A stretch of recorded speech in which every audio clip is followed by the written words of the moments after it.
నమస్తే D news కి స్వాగతం నేను మీ మెర్సీ ముందుగా బులెటిన్ లో హెడ్లైన్స్ వెలగపూడిలోని సచివాలయంలో సచివాలయ ఉద్యోగ సంఘాల నాయకులతో ప్రత్యేక సమావేశం నిర్వహించిన గ్రామ వార్డు సచివాలయం శాఖ మంత్రి డోలశ్రీ బాల వీరాంజనేయ స్వామి సచివాలయాల పరిధిలోని జనాభాకు అనుగుణంగా మెరుగైన సేవలు అందించాలని ప్రభుత్వం నిర్ణయించినట్లు వెల్లడించిన స్వామి అంబేద్కర్ భవనంలో జరిగిన సంచార జాతుల సంక్షేమ సంఘం మహాసభలో పాల్గొన్న నగర మేయర్ గంగడ సుజాత జిల్లాలోని సంచార జాతుల వారికి ప్రభుత్వ పథకాలు అందేలా చూస్తానని వెల్లడించిన మేయర్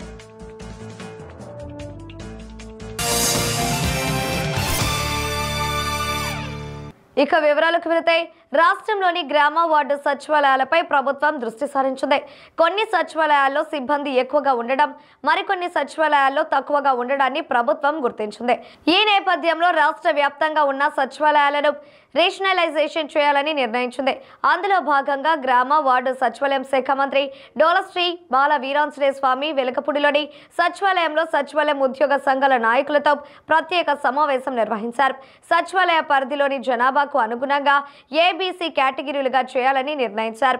2500 లోపు జనాభా ఉంటే ఒక గ్రూపుగా, 2500 నుండి 3500 లోపు జనాభా ఉంటే మరొక గ్రూపుగా, 3500 పైగా జనాభా ఉంటే ఇంకొక గ్రూపుగా కేటాయించి వీటి ద్వారా ప్రజలకు మెరుగైన సేవలు అందించాలని ప్రభుత్వం నిర్ణయించినట్లు రాష్ట్ర మంత్రి స్వామి తెలిపారు.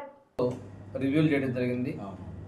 అంతిమంగా వీటిని ఏబీసీ కేటగిరీగా చేసి 2500 జనాభా ఉన్నటువంటి ప్రాంతాలు ఒక గ్రూప్ గాను, 2500 నుంచి 3500 వరకు ఒక గ్రూపు, 3500 పైన ఉన్నటువంటి ఒక గ్రూప్గా పెట్టి ఈ సెక్రటేరియట్ ఉన్నటువంటి వాళ్ళని కొన్ని ఉదాహరణకి మన వెల్ఫేర్ అసిస్టెంట్, ఎడ్యుకేట్, అదేవిధంగా మహిళా పోలీస్ అనేటువంటి వాళ్ళని, పంచాయతీ సెక్రటరీ, డిజిటల్ అసిస్టెంట్ ఇటువంటి వాళ్ళని అన్ని రకాల పనులు చేసేటువంటి వాళ్ళని కూడా ఒక మల్టిపుల్ టాస్క్ ఎంప్లాయీస్ సెక్రటరీస్ గాను, కొంతమంది ఏదైతే ఇంజనీరింగు, అదేవిధంగా మిగిలినటువంటి అగ్రికల్చరు ఇటువంటి వాళ్ళని టెక్నికల్లో సెక్రటరీస్గా పెట్టడం జరిగింది. దాంతోపాటు ముఖ్యమంత్రి గారు ప్రజెంట్ ఏదైతే ఉందో రియల్ టైం గవర్నెన్స్, అదే ఆర్టిఫిషియల్ ఇంటెలిజెన్స్, అదేవిధంగా ఐఓటీ సేవల కోసం యాస్పిరేషనల్ సెక్రటరీని కూడా నియమించాలని చెప్పేసి చేయడం జరిగింది. దానికి సంబంధించిన జీవో నెంబర్ 1 కూడా ఇష్యూ చేయడం జరిగింది. ఈ సందర్భంలో మనం ఏదైతే చేస్తున్నామో వీటిని కూడా ఉద్యోగస్తులతో కూడా వాళ్ళ అభిప్రాయాలు తీసుకునే ఉద్దేశంతో ఈరోజు యూనియన్స్ అందరినీ కూడా పిలవడం జరిగింది. మొదట్లో ఒక 17 యూనియన్స్ మన దగ్గర అవకాశం ఉన్నట్టు పిలవడం జరిగింది. లేదంటే అందరినీ పిలవమంటే దాదాపుగా 30-35 మంది యూనియన్స్ కూడా ఈరోజు రావడం జరిగింది. శాఖాపరంగా వాళ్ళందరితో కూడా వాళ్ళ అభిప్రాయాలు తీసుకోవడం జరిగింది. జిల్లా కేంద్రంలో జరిగే మీకోసం కార్యక్రమంలో ప్రజల నుండి వచ్చే అర్జీలను త్వరితగతిన పరిష్కరించాలని జాయింట్ కలెక్టర్ గోపాలకృష్ణ అధికారులను ఆదేశించారు. ప్రకాశం భవనంలోని గ్రీవెన్స్ హాలులో జాయింట్ కలెక్టర్ ప్రజల నుండి అర్జీలను స్వీకరించారు. మనపై ఎంతో నమ్మకం పెట్టుకొని ప్రజలు సుదూర ప్రాంతాల నుండి ఇక్కడికి వస్తుంటారని, మీ పరిధిలో సమస్యలను పరిష్కరించేవి ఉంటే వెంటనే పరిష్కరించాలని ఆదేశించారు. మీకోసం అర్జీల పరిష్కారంలో నిర్లక్ష్యంగా వ్యవహరిస్తే ఉపేక్షించేదే లేదని జాయింట్ కలెక్టర్ గోపాలకృష్ణ సున్నితంగా హెచ్చరించారు. ఈ కార్యక్రమంలో జిల్లా రెవెన్యూ అధికారి చిన్న ఓబులేసు, జిల్లా అధికారులు పాల్గొన్నారు.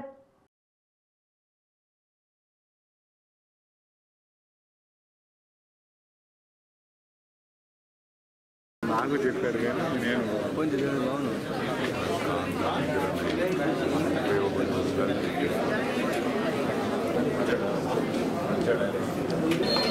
అతను వాళ్ళు రాజండి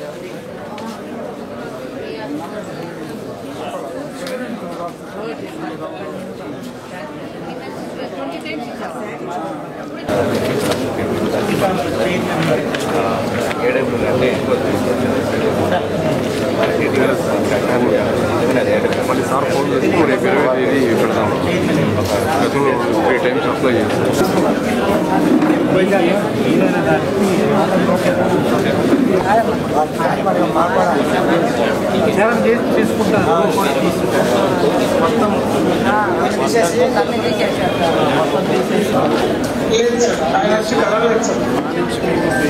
మేము కూడా డైరెక్ట్ మేము రాస్తాం.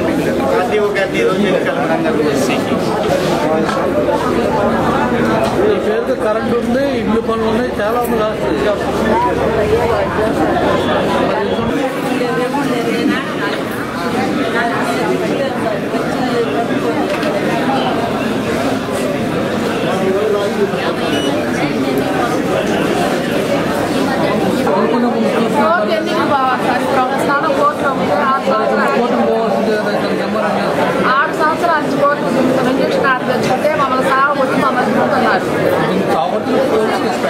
పోలీసులు చేసేవాళ్ళు కోర్టు ఇంజక్షన్ తెచ్చుకున్నా కూడా పోలీసులు మమ్మల్ని కోర్టు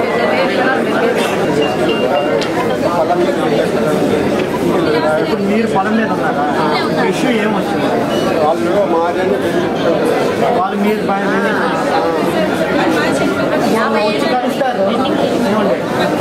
దీని పేరు మీద మనం ఇప్పుడు రాయలేదు. అలాగే వాళ్ళ పేరు మీద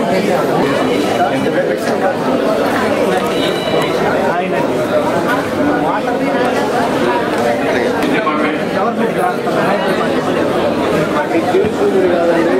సర్వీసులన్నీ గవర్నమెంట్ ఎనైబుల్ ఇవ్వలేదంటే కొత్త రేషన్ కార్డు అనుమతి ఇవ్వలేదు ప్రభుత్వం.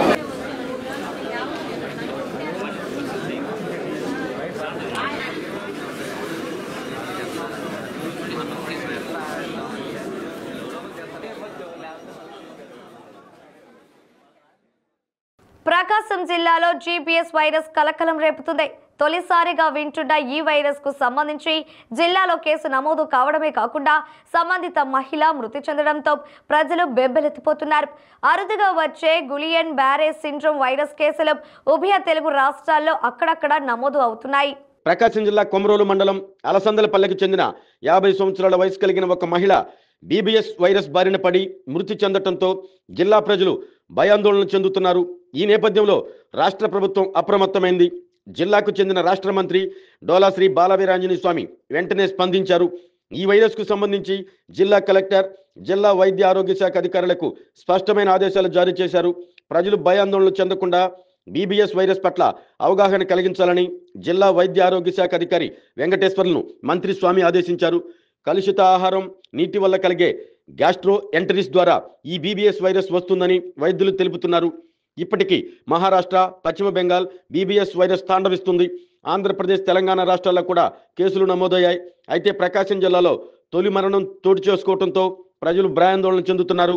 ఈరోజు మీడియాలో కానీ వచ్చేటువంటి వార్తల్లో గులియన్ బ్యారే సిండ్రోమ్ గురించి ప్రజల్లో ఎవరు కూడా ఆందోళన చెందాల్సిన అవసరం లేదు. ఈరోజు ప్రకాశం జిల్లా గిద్దలూరులో చెందినటువంటి ఒక మహిళ మృతి చెందిందని చెప్పేసి సమాచారం ఉంది. ఇది సహజంగా ఉండేటువంటి ఆటో ఇమ్యూన్ డిసీజ్. ఇది ఈరోజు కొత్తగా వచ్చిందేం కాదు, ఎప్పటి నుంచో ఉన్నటువంటి డిసీజ్ ఇది. కాకపోతే నేను ఈ సందర్భంగా వైద్యులందరినీ, ప్రభుత్వ వైద్యులు కావచ్చు, ప్రైవేట్ వైద్యులు కావచ్చు, ఎవరికైనా కానీ ఈ సిండ్రోమ్ లక్షణాలు ఏమన్నా ఉన్నట్లయితే ప్రత్యేకంగా గమనించి తగిన వైద్యం అందించే విధంగా మీరు సహకరించండి.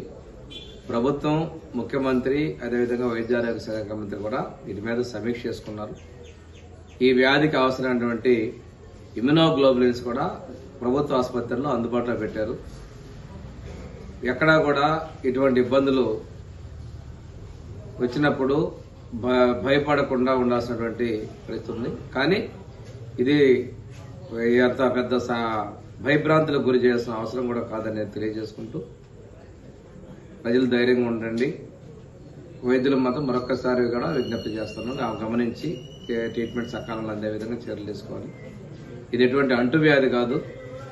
శరీరంలో ఇంతకుముందు ఏదైనా వ్యాధి వచ్చినప్పుడు దానికి సంబంధించిన యాంటీబాడీస్ వచ్చేటువంటి ఆటో ఇమ్యూన్ డిసీజ్ అనే విషయాన్ని కూడా మీకు తెలియజేసుకుంటూ, ఈ మరణాలు వచ్చాయి, పేపర్లో, మీడియాలో వస్తున్నాయి అనేటువంటి అపోహలు చెందొద్దని చెప్పి ధైర్యంగా ఉండమని కోరుకుంటాం.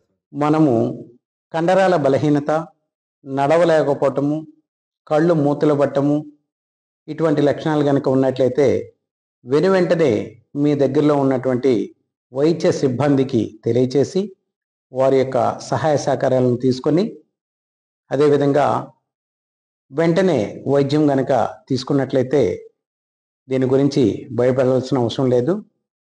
తర్వాత ఒకవేళ అటువంటి లక్షణాలు ఉన్నట్లయితే అశ్రద్ధ చేయకుండా వెనువెంటనే వైద్య శాఖ యొక్క సర్వీసుల్ని మీరు అందుకొని వైద్యాన్ని వెనువెంటనే తీసుకోవాలి. తర్వాత ఇది రాకుండా మనము ఎప్పటికీ చెప్తూ ఉన్నటువంటి విషయమే పరిశుభ్రతని బాగా పాటించాలి. మనము చేతులను పరిశుభ్రంగా కడుక్కోవటం, ఏదైనా ఆహారం తీసుకునే ముందు కానీ ఏదైనా బయట వర్క్ చేసి వచ్చినప్పుడు కానీ, అదేవిధంగా ఏదైనా ఫ్రూట్స్, పండ్లు, ఫలాలు ఇటువంటివి తినేటప్పుడు కానీ శుభ్రంగా కడుక్కొని తినటం, అదేవిధంగా చేతుల్ని శుభ్రంగా తినే ముందు కడుక్కోవటం, ఇవి గనక మనం పాటించినట్లయితే ఎటువంటి భయపడాల్సిన అవసరం లేదు. ఆహారాన్ని కూడా సురక్షితంగా వేడిగా ఉన్నప్పుడు తినటం, నిల్వ ఉంచేటప్పుడు చాలా జాగ్రత్త తీసుకొని తక్కువ సమయం మాత్రమే నిల్వ ఉంచి అది తినాలి. అంతేగాని రోజుల తరబడి నిల్వ ఉంచి మూత లేకుండా పెట్టడం, ఇటువంటి విషయాల్లో జాగ్రత్తలు పాటించాలి. అదేవిధంగా మన దగ్గరలో ఉన్నటువంటి వాతావరణం, శానిటేషన్ ఏదైతే ఉందో ఇంటి పరిసర ప్రాంతాల్లో అదంతా కూడా శుభ్రంగా పెట్టుకుంటూ, మరి ఎటువంటి దోమలు కానీ క్రిమికీటకాలు కానీ అటువంటివి పెరగకుండా చూసుకున్నట్లయితే ఈ దోమల వల్ల వచ్చేటువంటి వ్యాధులు అయినటువంటి ఈ డెంగ్యూ, మలేరియా, చికెన్ గున్యా ఇవి కూడా మనకి దగ్గరికి దరిచేరకుండా ఉంటాయని చెప్పి పరిశుభ్రతని మీరు అందరూ కూడా తప్పక పాటించాలని, అదేవిధంగా ఒకవేళ ఎటువంటి లక్షణాలు మీకు కండరాల బలహీనత కానీ, నడవలేకపోవడం కానీ, అదేవిధంగా కనురెప్పలు మూతపట్టడం కానీ ఇటువంటివి వచ్చినట్లయితే వెంటనే వైద్య శాఖ తెలియచేసి వైద్య సిబ్బంది యొక్క సహాయాన్ని మీరు తీసుకోవాలని చెప్పి అందరికీ తెలియచేస్తూ ఉన్నాను. ముఖ్యంగా మరొకసారి చెప్పేది, ఈ గులియన్-బ్యారీ సిండ్రోమ్ అనే వ్యాధి గురించి ఎవరు కూడా భయపడిన అవసరం లేదు. దీనికి సంబంధించినటువంటి వైద్య పరికరాలు అన్నీ కూడా అందుబాటులో ఉన్నాయి. అది సొసైటీలో ఎక్కువ మోతాదులో ఎవరికి రాదు. సంవత్సరానికి 1,00,000 మందిలో 1 నుండి 2 మాత్రమే వస్తుంది. కాబట్టి భయపడవలసిన అవసరం లేదని ప్రజలందరికీ నేను తెలియచేస్తూ ఉన్నాను. ధన్యవాదాలు. జిల్లాలోని సంచార జాతుల వారికి ప్రభుత్వ పథకాలు అందేలా చూస్తానని ఒంగోలు నగర మేయర్ గంగడ సుజాత హామీ ఇచ్చారు. ఒంగోలు నియోజకవర్గ పరిధిలో ఉన్న సంచార జాతుల సమస్యలను శాసనసభ్యులు దామచల జనార్దన్ రావు దృష్టికి తీసుకువెళ్లి వాటి పరిష్కారానికి చొరవ చూపుతానని తెలిపారు. ఒంగోలులోని అంబేద్కర్ భవన్లో సంచార జాతుల సంక్షేమ సంఘం ఆధ్వర్యంలో జరిగిన సంచార జాతుల మహాసభలో మేయర్ ముఖ్య అతిథిగా పాల్గొని ప్రసంగించారు. సంచార జాతుల వారికి సంబంధించి ప్రత్యేకంగా ఒక ప్రాంతం లేకపోవడం వల్ల వారు యూనిటీగా ఉండలేకపోతున్నారని తెలిపారు. సంచార జాతులకు చెందిన వారికి ఇళ్ల స్థలాలు, ఇల్లు, పింఛన్లు వచ్చేందుకు కృషి చేస్తానని చెప్పారు. మీరంతా ఆశించేవి నెరవేర్చేందుకు తమ వంతు ప్రయత్నిస్తామని గంగడ సుజాత తెలిపారు.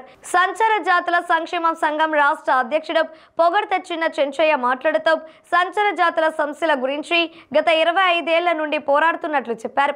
2017-2018 మధ్యకాలంలో 32 సంచార జాతులతో ఏర్పాటు చేసిన సభలో అప్పుడు ముఖ్యమంత్రిగా ఉన్న చంద్రబాబు పాల్గొని తమ జాతులకు గుర్తింపు తీసుకువచ్చారని తెలిపారు. ప్రతి కుటుంబానికి రుణాలు వచ్చేలా చేశారన్నారు. సంచార జాతుల దేవుడు చంద్రబాబు అని కొనియాడారు. అయితే వైకాపా పాలనలో 305 మందికి రుణాలు ఇస్తామని ప్రకటించి చివరకు అందుకు సంబంధించిన నిధులను అమ్మ ఒడికి బదిలీ చేశారని వాపోయారు. తమ జాతుల వారికి ఉచితంగా వచ్చే 200 యూనిట్లు కూడా ఇవ్వలేదని తెలిపారు. ఈ సభలో సంచార జాతుల సంక్షేమ సంఘం నాయకులు చెంగలశెట్టి అంజయ్య, సామాజిక ప్రజా సంఘాల ఐక్య వేదిక రాష్ట్ర అధ్యక్షుడు గుండ్రెడ్డి బాలాజీ తదితరులు పాల్గొన్నారు. ఒక ఎంపీటీ కమిషన్ పెట్టారు, చైర్మన్ పెట్టారు. ఈ టీడీపీ గవర్నమెంట్లో కూడా వీళ్ళకి ఎంపీటీ కార్పొరేషన్ ఏర్పాటు చేసి ప్రత్యేక రిజర్వేషన్లు విత్ ఈ సమావేశానికి జిల్లాలోని అనేక ప్రాంతాల నుంచి వచ్చిన సంచార జాతుల సోదర సోదరులందరికీ కూడా నాకు హృదయపూర్వక నమస్కారాలు.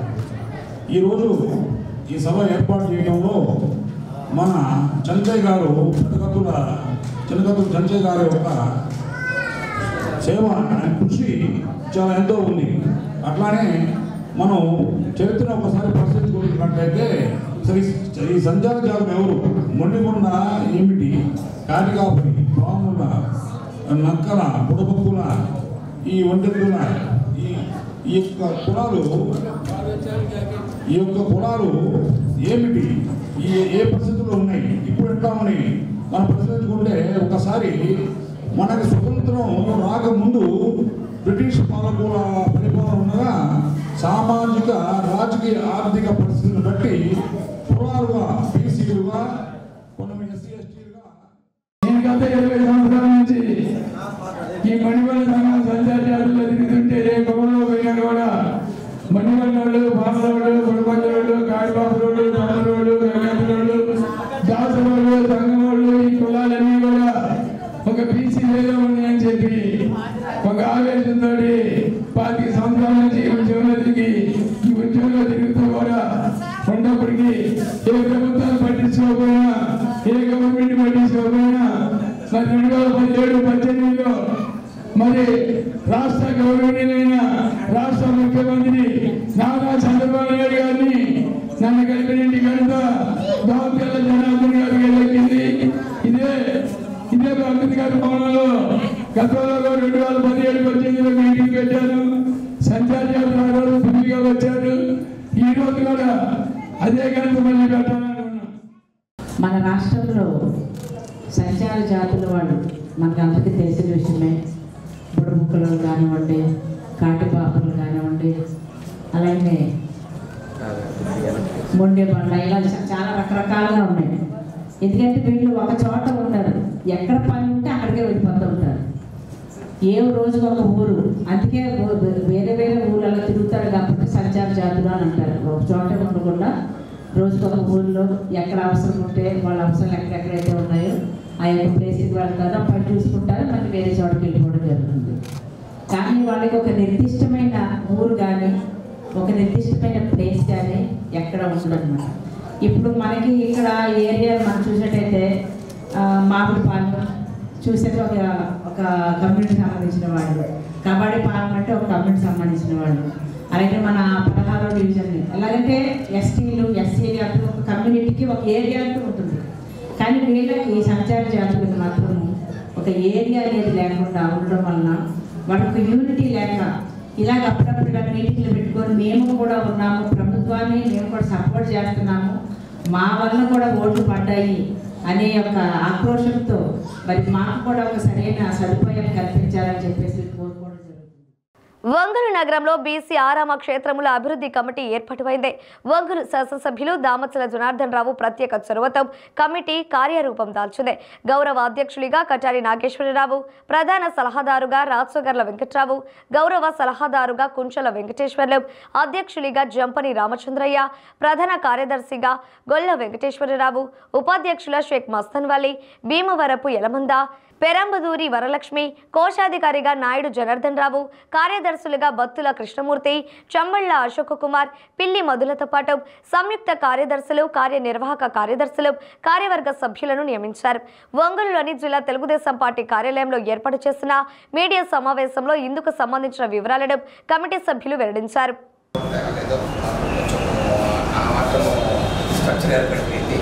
ఈ స్ట్రక్చర్ని బాగు చేయించాలి, ఏ రకంగా దీన్ని దుర్వినియోగం కావద్దు, ఏ రకంగా దీన్ని బాగు చేసి అన్ని రకాలుగా సపోర్ట్ చేసేసి ముందుకు నడిపించాల్సిందిగా కూడా ఉన్నారు. అటు వారికి కూడా ధన్యవాదాలు చెప్పారు. 50 మంది బీసీ నాయకుల సమాధానం స్వీకరించినందుకు, ముందుకు తీసుకెళ్ళి మన వంతు కృషి చేయాలని, జాగ్రత్తగా చూసుకోవాలని, మన బీసీలకి బాధ్యతలు సక్రమంగా నెరవేర్చి కమిటీకి మంచి చేస్తారు ఆశిస్తాను. క్యాస్ట్ ముదిరాజ్ కమ్యూనిటీ నుంచి సంయుక్త కార్యదర్శి కాంగ్రెస్ ఎన్నిక చేయడం జరిగింది. వారిని వారి బాధ్యతలు సక్రమంగా మరో స్లోగన్స్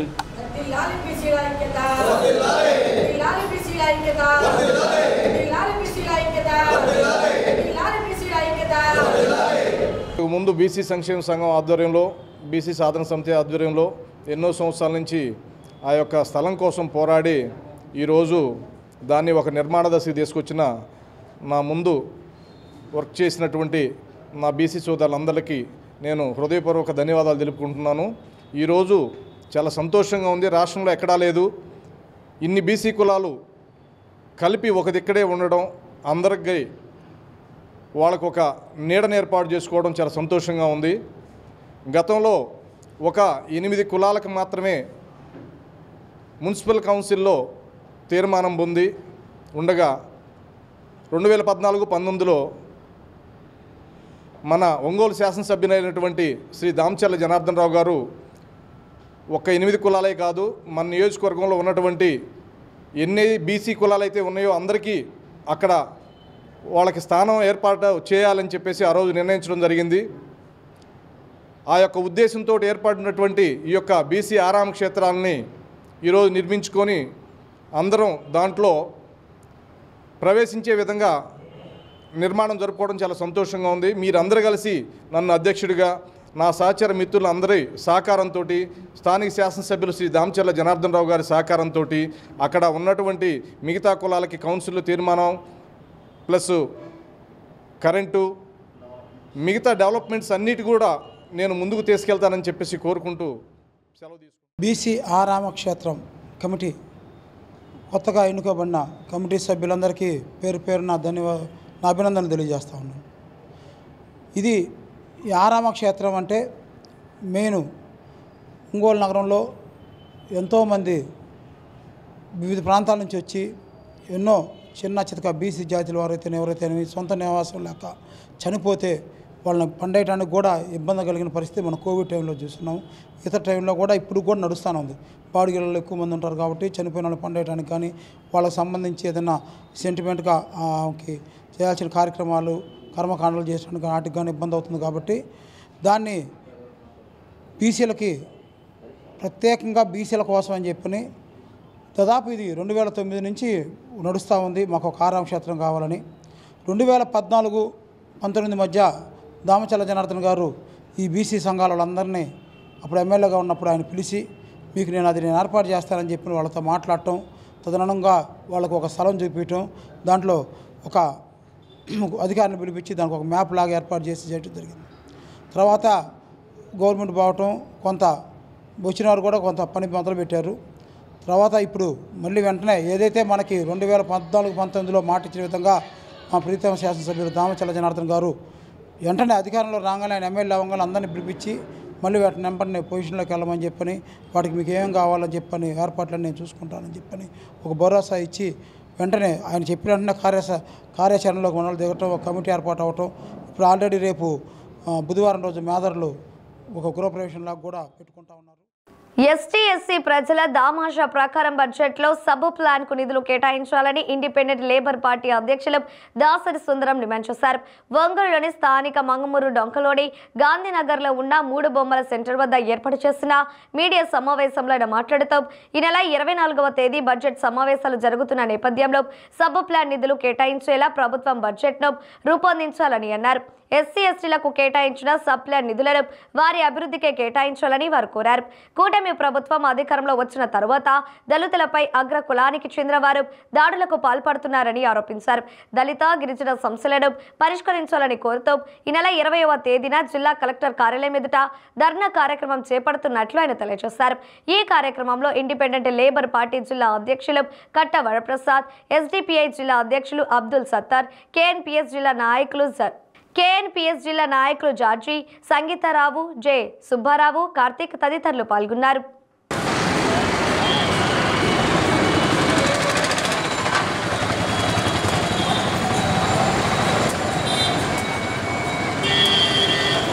ఈ నెల 26వ తేదీన 24వ తేదీన రాష్ట్ర బడ్జెట్ సమావేశాలు జరగబోతున్నాయి. రాష్ట్ర బడ్జెట్ సమావేశాల్లో గత ప్రభుత్వం అంతకుముందు ప్రభుత్వం కూడా దళితులకి కేటాయించిన దామాష ప్రకారం కేటాయించిన నిధుల్ని ఆ విధంగా నిధులు కేటాయించకుండా తిలోదకాలు ఇచ్చి కేటాయించిన నిధులు కూడా అరకొరగా ఆ విధంగా రకరకాల పథకాలకి మళ్లించడం జరిగింది. ఈ దేశంలో రాజ్యాంగం ప్రకారం 15% రిజర్వేషన్ని అలాగే 15% మన బడ్జెట్లో నిధులు కేటాయించిన బాధ్యత రాజ్యాంగం మనకు కల్పించింది. ఆ రాజ్యాంగం ప్రకారమే ఈరోజు రానున్న అసెంబ్లీ సమావేశాలు జరుగుతూ ఉన్నాయి.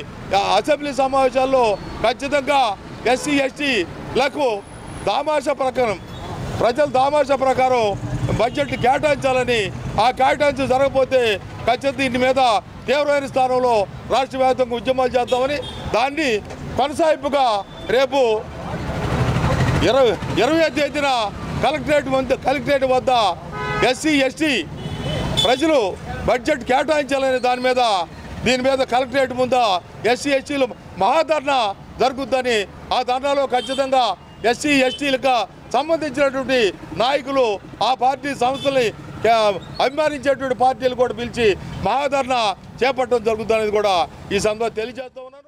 లోతువగా మారిపోయింది, అప్రహసనంగా మారిపోయింది. దీన్ని చంద్రబాబు గారు ఏ విధంగా ఎదుర్కొంటారో తెలియజేయాలి. అలాగే దాడులు అనేవి సహజమైపోయినాయి. ఎన్ని చట్టాలు ఉన్నప్పటికీ, ఎన్ని ఎస్టీ సెల్స్ ఉన్నప్పటికీ, వాళ్ళ సంక్షేమం కోసం ఎంతోమంది అధికారులు ఉన్నప్పటికీ ఈ దాడులు ఆగడం లేదు. ఈ దాడులు కూడా ఎవరు కూడా, ఏ మంత్రి, ఏ ఎమ్మెల్యే కూడా ప్రతిఘటించకపోవడం చాలా శోచనీయము. దీన్ని మేము చాలా తీవ్రంగా ఖండిస్తున్నాము. రాబోయే 20వ తేదీ కలెక్టరేట్ దగ్గర వచ్చే ధర్నాలో దీన్ని ఖచ్చితంగా మేము ఒక ఉద్యమంగా తీసుకుని వస్తామని తెలియజేసుకుంటూ, అలాగే వక్ఫ్ బోర్డు విషయంలో కూడా చంద్రబాబు కీలక నిర్ణయం తీసుకోవాలి. ఎందుకంటే కేంద్రంలో అత్యంత కీలకమైన వ్యక్తులు బీహార్ నితీష్ కుమార్ గారు, ఆంధ్రప్రదేశ్ చంద్రబాబు గారు, వీరిద్దరి వల్లే కేంద్రం మనుగడ సాగుతుంది. వీళ్ళిద్దరు కనుక మద్దతు ఇస్తే ఈ చట్ట సవరణ, వక్ఫ్ చట్ట సవరణ ఏదైతే అది ఆగిపోతుంది. కాబట్టి మీరు ముస్లింలకు మద్దతుగా నిలబడతారా, లేకపోతే ఎన్డీఏ మద్దతు వదులుకుంటారని నేను ప్రశ్నిస్తూ ఈ సమావేశానికి వచ్చేసిన అందరికీ ధన్యవాదాలు తెలుపుకుంటున్నాను. 20వ తారీఖు కలెక్టరేట్ దగ్గర జరిగే దళితుల మహాధర్నాకు సంబంధించి ఈరోజు పత్రికా సమావేశం ఏర్పాటు చేయడం జరిగింది. దానిలో భాగంగా ఆ ధర్నాకి మా కొలనీ నిర్మూలన పోరాట సమితి తరఫున మా పూర్తి సహాయ సహకారాలు ఉంటాయని అందరూ ఆ కార్యక్రమం జయపడాలని కోరుకుంటున్నాం. ముఖ్యంగా ఈ నెల ప్రవేశపెట్టబోయే బడ్జెట్లో ఖచ్చితంగా ఎస్సీ ఎస్టీలకు వాళ్ళ బడ్జెట్ కేటాయింపుల్లో భాగంగా 15% బడ్జెట్ కేటాయించాలని ఇప్పటికే AP CM Chandrababu, Bihar CM Nitish Kumar మద్దతిస్తున్న కేంద్ర ప్రభుత్వం దళితులకు గతంలోనే కేంద్ర బడ్జెట్లో చాలా అన్యాయం చేసింది. ముఖ్యంగా ఎక్కువ మంది దళితులు ఆధారపడిన ఉపాధి హామీ పథకానికి కేవలం 60,000 కోట్ల రూపాయలు కేటాయించడం ద్వారా వాళ్ళని ఆకలితో అలమటించి చనిపోయే విధంగా ఒక పథకం పండింది కేంద్ర ప్రభుత్వం. దాన్ని మద్దతిస్తున్న చంద్రబాబు, నితీష్ కుమార్ కూడా అదే విధమైన బాటలో కొనసాగకుండా రాష్ట్ర బడ్జెట్లో ఖచ్చితంగా 15% ఎస్సీ ఎస్టీలకు 15% కేటాయించాలని కేఎన్పీ తరఫున మేము డిమాండ్ చేస్తున్నాం. ఇప్పటికే యంత్రాంగం, ముఖ్యంగా పోలీసు యంత్రాంగం ఎస్ఎస్టీ కేసుల్ని సరైన నామ్స్ లేవని, ఇన్ఫ్రాస్ట్రక్చర్ లేదని, సిబ్బంది చాలంతమంది లేరని వాళ్ళు కేసులు నీరుగారుస్తున్నారు. సరైన దర్యాప్తు జరపట్లేదు. వంగర నగరంలోని అద్దంకి బస్టాండ్ వద్ద నూతనంగా నిర్మించినటువంటి ఆలయంలో శ్రీ గౌరీ శంకర ఉమా మహేశ్వర స్వామివారి విగ్రహ ప్రతిష్ఠ మహోత్సవాలను అంగరంగ వైభవంగా నిర్వహించారు. ఈ ప్రతిష్ఠ మహోత్సవాల్లో భాగంగా నిర్వాహకులు ముందుగా స్వామి అమ్మవార్ల ప్రతిష్ఠ గావించిన పిదప ధ్వజస్తంభాన్ని ప్రతిష్ఠించారు. ఆపై దేవాలయ ప్రాంగణంలో శివలింగాలను, నందీశ్వరుని మరియు పరివార దేవతా మూర్తులను ప్రతిష్ఠ చేసి క్రతువును ఘనంగా పూర్తి చేశారు. ఈ కార్యక్రమంలో భక్తులు వందలాదిగా పాల్గొని గౌరీ శంకర ఉమా మహేశ్వర స్వామివారి దర్శనాన్ని చేసుకొని స్వామివారి అన్న ప్రసాదాన్ని స్వీకరించారు.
ఇవే బులెటిన్లోని విశేషాలు. తిరిగి మరో బులెటిన్లో కలుద్దాం. అప్పటి వరకు keep watching the news Ongole.